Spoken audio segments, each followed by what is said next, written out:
was 2 days before the Passover and the festival of unleavened bread. The chief priests and the scribes were looking for a way to arrest Jesus by stealth and kill him.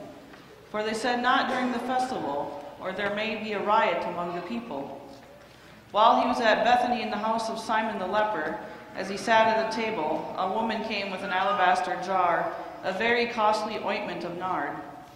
She broke open the jar and poured the ointment on his head. But some were there who said to one another in anger, "Why was the ointment wasted in this way? For this ointment could have been sold for more than 300 denarii, and the money given to the poor." And they scolded her. But Jesus said, "Let her alone. Why do you trouble her? She has performed a good service for me. For you will always have the poor with you, and you can show kindness to them wherever you wish. But you will not always have me. She has done what she could.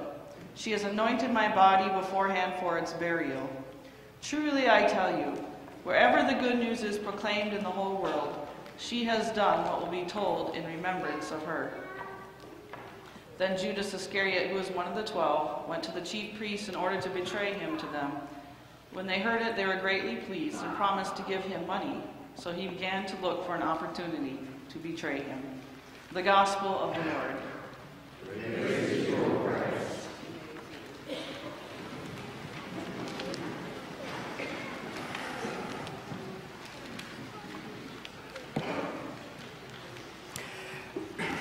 Of course, people ask me, why did I do it?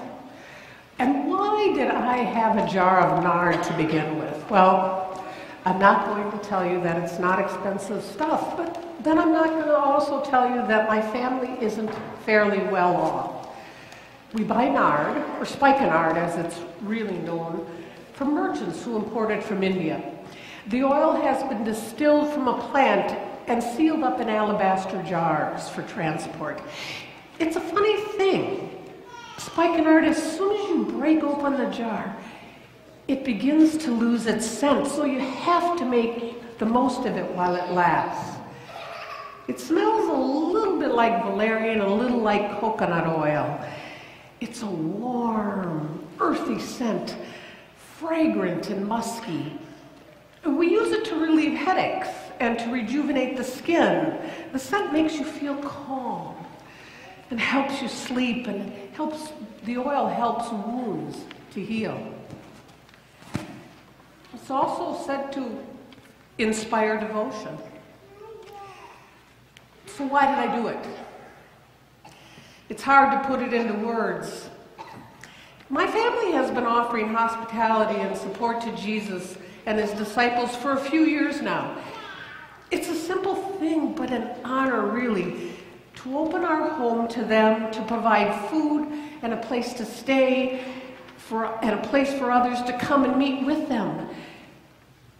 I have seen him up close, heard him speak, seen what he does for people's lives, known what he has done for my life.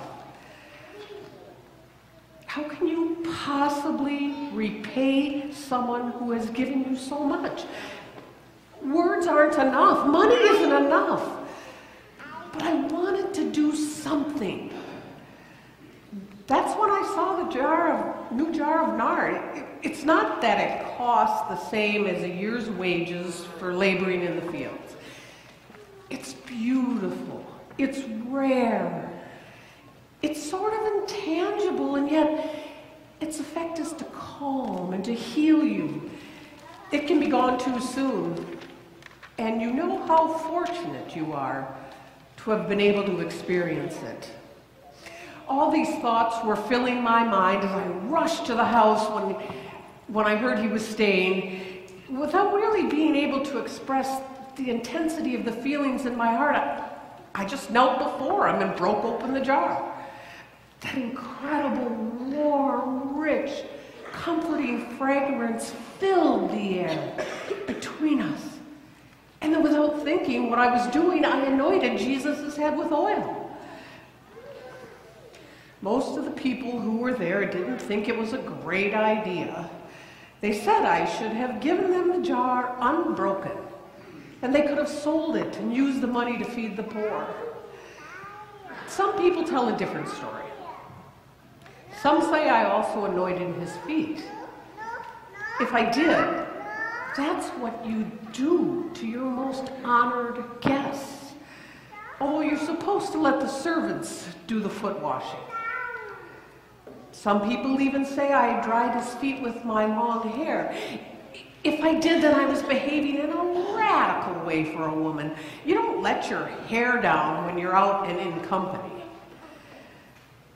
So everybody said the things I did that evening weren't appropriate. But I don't care what people will say about me. I had to find some way of showing my love and gratitude. And it had to cost me something, not just the price of the perfume. The money is what they focused on, especially their treasurer Judas. He knows the price of everything, that one.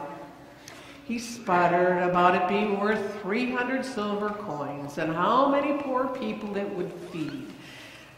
Most of the people who were there didn't think it was a great idea. They said I should have given them the jar unbroken, and they could have sold it and used the money to feed the poor. And I felt bad about what I'd done. Had I been wasteful?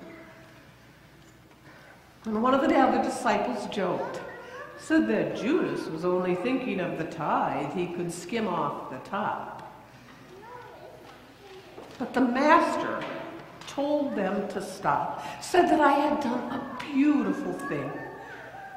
Then he said something about always having the poor with us, but that we wouldn't always have him. I wasn't sure what he meant by that. He clearly didn't mean that we shouldn't bother about the poor. That wouldn't have been like him. I believed in my heart that it was the right gesture.